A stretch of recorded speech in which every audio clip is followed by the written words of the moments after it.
Hello everyone, good morning. আজকে আবার একটি নতুন দিন শুরু করছি তোমাদেরকে সঙ্গে নিয়ে। আশা করছি তোমরা সকলে খুব ভালো আছো আর আমরাও বেশ ভালো আছি। আজকে হলো বৃহস্পতিবার আর এখন ঘড়িতে বাজছে সকাল 5:30। তো একটু সকালেই ঘুম থেকে উঠেছি, কারণ আজকে কাজের চাপটা একটু বেশি থাকবে আমার। তো যেহেতু বৃহস্পতিবার তাই ভাবছি সকাল সকাল ঘরটা মুছে নেব। যদিও কাকিমা বিকালে এসে ঘরটা মুছে দেয়, তবুও বৃষ্টি নেমেছে তো ওনার কোনো ভরসা নেই, নাও আসতে পারে।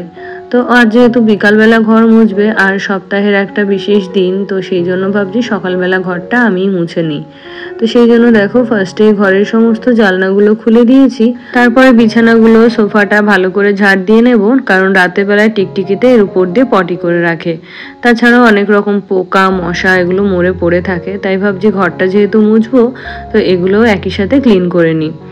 আর যখনই আমি নিজে ঘর মুছি তখন কিন্তু খুব ভালোভাবে মুছে নিই।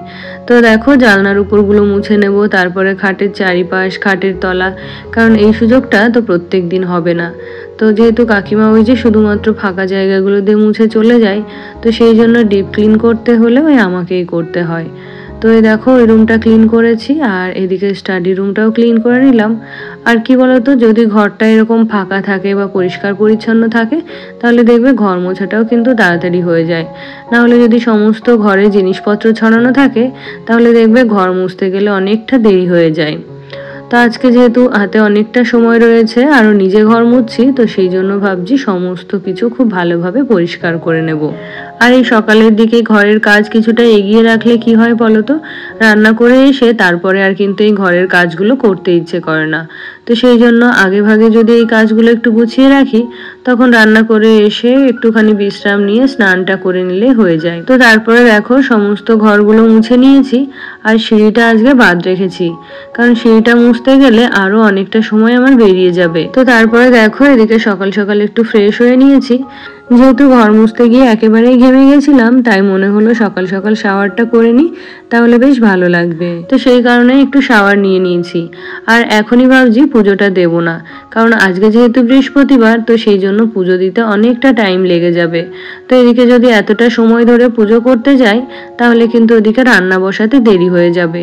এমনিতেই ঘর মুছতে গিয়ে অনেকটা সময় আমার বেরিয়ে গেছে। তো তারপরে দেখো যে জামা কাপড়গুলো ধোয়ার ছিল সেগুলো মেশিনে দিয়ে দিলাম। তো ওই যে রান্না করতে করতে এগুলো কাঁচা হয়ে যাবে, তো রান্না কমপ্লিট করে এসে এগুলো তাহলে মেলে দিতে পারবো।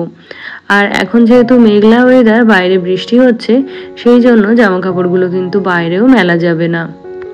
তো তারপরে দেখো রান্নাঘরে চলে এলাম আর এখন ঘড়িতে বাজে ওই 7:30 মতো। তো হাজবেন্ড যেহেতু 8:30টার সময় খেতে বসে, তো সেই 7:30টার সময় রান্না না বসালে আমি কিন্তু ওকে ঠিক টাইমে খাবারটা দিতে পারি না। আর জানো তো, আমার মনে হয় সমস্ত সমস্যার সমাধান হলো এই সকালে ঘুম থেকে ওঠা। যদি একটু সকাল সকাল ঘুম থেকে ওঠা যায় তাহলে কিন্তু সমস্ত কাজ ধীরে সুস্থে করা যায়। রান্নার ক্ষেত্রেও সেম, আমি যদি ওই একদম কাটাই কাটাই সময় নিয়ে রান্না করতে আসি তাহলে কিন্তু রান্না কমপ্লিট করতে গিয়ে তাড়াহুড়ো শুরু হয়ে যায়। তো সেই জন্য যদি রান্নাঘরেও একটু বেশি সময় নিয়ে আসি তাহলে কিন্তু ধীরে সুস্থে সমস্ত রান্না খুব ভালোভাবে কমপ্লিট করে নেওয়া যায়। তো তারপরে দেখো আজকের মাছ তো রয়েছে আর এই মাছগুলো রাখা হলো আগামীকালের জন্য। তো যেহেতু আমাকে সকালেই রান্না করতে হয়, সেই জন্য মাছটা আগের দিন রাখা থাকলে খুব ভালো হয়। তো এদিকে দেখো ডালটাও হয়ে গেছে আর এখন চলো সবজিটা করে ফেলি। তো আজকে রান্না করব বরবটির শুকনা। আর এটার মধ্যে বরবটি, পটল, আলু, ঝিঙা, বেগুন, এমনকি গাঠি কচু আর হচ্ছে কাঁঠালের বীজও দেওয়া হয়েছে। তো এই দেখো একটুখানি কালো জিরে ফোড়ন দিয়ে সবজিটা দিয়ে দিলাম, তারপরে কয়েকটা কাঁচা লঙ্কা দিয়েছি আর এখানে জিরে গুঁড়ো, হলুদ গুঁড়ো, লঙ্কা গুঁড়ো ওগুলো দিয়ে এটাকে এখন খুব ভালোভাবে ভেজে নিতে হবে। তো এদিকে দেখো ভাতটাও হয়ে গেছে আর ওদিকে ভাবছি হাজবেন্ডের জন্য একটু মাছও ভেজে নেব। তো দেখো তরকারিটা ওইদিকে সরিয়ে দিয়েছি আর ওইদিকে মাছ ভাজাটা বসিয়ে দিয়েছি। আর এই যে এই সবজিটার মধ্যে একটুখানি পেঁয়াজ বাটাও দিয়ে দিলাম। তো এটাকে দেখো এখন একটু স্ম্যাশ করে ভালো করে শুকিয়ে নিতে হবে। আর জানো তো, আমি রান্নাঘরে যত আগেই আসি না কেন, আমার হাজবেন্ড কিন্তু আমার রান্না কমপ্লিট হওয়ার আগেই খেতে চলে আসে। ওর একটা অভ্যাস হলো কি অনেক সময় নিয়ে খাবার খায়, আরও খাবার খেয়ে কিছুক্ষণ রেস্ট করে তারপরে হচ্ছে ঘর থেকে বেরোয়। তো আজকেও তাই আমার রান্না কমপ্লিট হওয়ার আগে খেতে বসে পড়েছে। তো ওকে ওই যে উনুনে থাকতেই আর কি তরকারিটা দিয়ে দিয়েছি। তো আমি ওকে বলছিলাম যে আমি যদি 5টার সময়ও রান্নাঘরে আসি তাহলেও কিন্তু তোমাকে আমি ঠিক টাইমে খেতে দিতে পারবো না। তো এদিকে সবজি, ডাল, মাছ ভাজা ওগুলো দিয়ে হাজবেন্ডকে খাবারটা দিয়ে দিয়েছি। আর এদিকে দেখো গাঁঠি কচু দিয়ে মাছের ঝোল করব। তো সেই জন্য একটু আদা, জিরা, লঙ্কা বাটা কষে নিলাম। তারপরে দেখো প্রেসার কুকারে আলু আর গাঁঠি কচুটাও সেদ্ধ করে নিয়েছিলাম। তো এটাকে এখন খুব ভালো করে ভেজে নিয়ে তারপরে হচ্ছে ঝোল দিয়ে মাছগুলো দিয়ে রান্নাটা আমার কমপ্লিট হয়ে যাবে। তো আমার গত ভিডিওতে আমি তোমাদেরকে জিজ্ঞেস করেছিলাম যে আমার ভিডিওটা কি এতটাই লেন্দি হবে নাকি আর একটু ছোট করব। তো তোমরা সেখানে অনেকেই বলেছো যে না, ভিডিওটা টাইমটা ঠিক আছে, যদি পারো তুমি আর একটু টাইমটা বাড়াতে পারো, না হলে দেখতে দেখতেই ভিডিওটা যেন কখন শেষ হয়ে যায়। তো তোমাদের কথাতেই ভিডিওটা বড়ও করছি না বা ছোটও করছি না, যেটুকু টাইম থাকে আমার সেইটুকু টাইমই রাখার চেষ্টা করছি। তো তারপরে দেখো এদিকে রান্নাটা আমার কমপ্লিট হয়ে গেছে আর এখন এই যে রান্নাঘরটা ক্লিন করে নেব। তো আমার গত ভিডিওতে কমেন্ট করেছিল ফারহানা ইয়াসমিন। তো ফারহানা লিখেছে, তোমার যা ভাসুর থাকে না, ওরা কোথায় থাকে বলো, আর তোমার ননদ তোমাদের বাড়িতে আসে না, ভিডিওতে দেখতে পাই না, তোমার হাজবেন্ড কি কাজ করে, তোমাকে অনেক ভালো লাগে। তো দেখো প্রথমেই বলি আমার যা ভাসুর থাকে না, কারণ ওনাদের নিজেদের একটা বাড়ি আছে। তো আমার এক্সপিরিয়েন্স থেকেই বলছি যে দুই ভাইকে কখনো আমি একই বাড়িতে থাকতে দেখিনি। সেটা হয় কতক্ষণ পর্যন্ত বলো তো, যতক্ষণ না পর্যন্ত দুই ভাইয়ের বিয়ে হয় না। তো যখনই দুই ভাইয়ের বিয়ে হয়ে যায়, দুই ভাইয়ের বউ, দুই ভাইয়ের ফ্যামিলি, শ্বশুর শাশুড়ি সবাই মিলে কিন্তু একটা বাড়িতে থাকা খুব সমস্যা হয়ে যায়। তো সেই জন্যই আর কি আমার ভাসুর আলাদা একটা বাড়িতে থাকে, আমরা একটা বাড়িতে থাকি। তো এই বাড়িটা হলো আমার শ্বশুর মশাইয়ের। তো এই বাড়িতে আমরা রয়ে গেছি আর ওরা নিজেদের বাড়িতে। আর তুমি আরও বলেছো আমার ননদ আসে কি না আমাদের বাড়িতে। তো আসবে না কেন, তার বাপের বাড়ি, সে তো অবশ্যই আসবে। তো তুমি হয়তো আমার ভিডিওতে নতুন, তাই হয়তো জানো না। তো কিছুদিন আগে আমাদের যখন অসুখ চলছিল তখন আমার ননদের ছেলে ওরা এসে 5-7 দিন আমাদের বাড়িতে ছিল। তো সব সময় যে সবাইকে ভিডিওতে আনতে হবে এরকমটা নয়। আমি আর আমার শাশুড়ি মা যেহেতু একসাথে কাজকর্ম করি, তো সেই জন্য মাঝে মধ্যে আমার ভিডিওতে আমার শাশুড়ি মাকে তোমরা দেখতে পারো। কিন্তু যে আমার শ্বশুর মশাই বা বাড়ির অন্যান্যদের যে সবসময় যে ভিডিওতে আনতে হবে সেরকমটা কোনো ব্যাপার নয়। তো আমি ওনাকে ননদ বলি ঠিকই, কিন্তু উনি আমার থেকে বয়সে এবং সম্পর্কে দুটোতেই বড়। তো সেই জন্য আমি ওনার সাথে অতটাও ফ্রি নই, বা আমার শ্বশুর শাশুড়ি কারোর সাথেই আমি অতটাও ফ্রি নই যে সবসময় ওনাদেরকে আমার ভিডিওতে আনতে হবে। হয়তো কখনো ক্যামেরাটা সেট করে রেখেছি, ওনারা হঠাৎ করে চলে এসেছেন, তো তখন আর কি ওনাদেরকে আমি তোমাদের দেখিয়ে দিয়েছি। আর আমার হাজবেন্ড হলো ব্যাংকে জব করে, এমনকি আমার শ্বশুর মশাইও ব্যাংকে জব করতেন। আর আমার ভাসুর হলেন স্কুল টিচার, আর আমার ননদ জামাইও স্কুল টিচার। তো আশা করি এখন থেকে তোমরা আর অন্য কোনো কারণ খুঁজবে না যে আমার যা ভাসুর এই বাড়িতে থাকে না কেন। তো এখন ঘড়িতে বাজে 10:30 মতো, আর এদিকে আমি স্নানটাও সেরে নিয়েছি। তো ওই যে বললাম আজকে যেহেতু বৃহস্পতিবারের পুজো, তো সেই জন্য ঠাকুর ঘরে একটু সময় আমার লাগবে।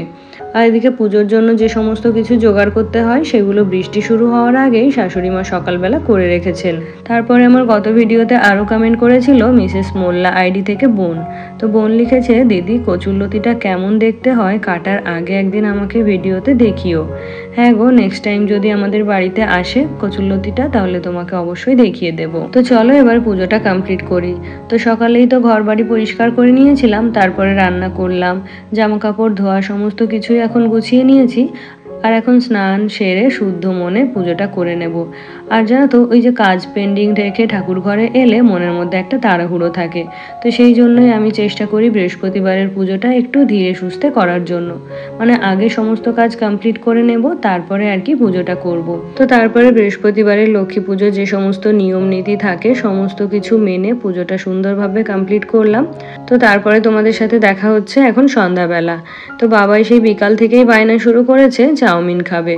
তো তারই প্রিপারেশন এখানে শুরু করে দিয়েছি। তো ঘরে দেখো একটা নুডলসের প্যাকেট ছিল, অনেক দিনই আনা ছিল। তো করব করে ওটা আর করা হয়নি। যেহেতু এখন প্রচণ্ড গরম, তো দুবার করে আর রান্নাঘরে জানো তো আসতে ইচ্ছে করে না। তো আজকে ওই যে বললাম যেহেতু বৃষ্টি হচ্ছে, বেশ ঠান্ডা ওয়েদার, তো সেই জন্য সাহস করে একটু রান্নাঘরে চলে এলাম। আর সাহসের এখানেই শেষ নয়, তো রান্নাঘরে এসে জানতে পারি আজকে আমাদের বাড়িতে যে কাকিমা কাজ করতে আসেন উনি কিন্তু আসবে না। তো একদম না বলে কয়ে কামাই করলো, যেহেতু বৃষ্টি হচ্ছে তাই আর কি। তো আমরা তো সকাল থেকে বাসন জমিয়ে রেখেছিলাম, সকাল থেকে বললে ভুল হবে, গতকালকে রাতের থেকেই আর কি বাসনগুলো জমিয়ে রেখেছিলাম। তো উনি যদি সকালে একবার ফোন করে জানিয়ে দিত যে উনি আজকে আসবে না, তাহলে কিন্তু রান্নার সময়ই আমি সমস্ত বাসন ধুয়ে নিতাম। তো এখন এই যে সকলের জন্য চাউমিন করে খাওয়া দাওয়া করে তারপরে সমস্ত বাসনগুলো এখন আমাকে ধুতে হবে। আর বিকালের দিকে যেহেতু আমার একটু কাজের চাপ কম থাকে, সেই জন্য একটু সুন্দর করে শাড়ি পরেছিলাম, যে খুব একটা কাজ থাকবে না, তো শাড়িটা বেশ ক্যারি করা যাবে, তো সেই জন্যই আর কি শাড়িটা পরা।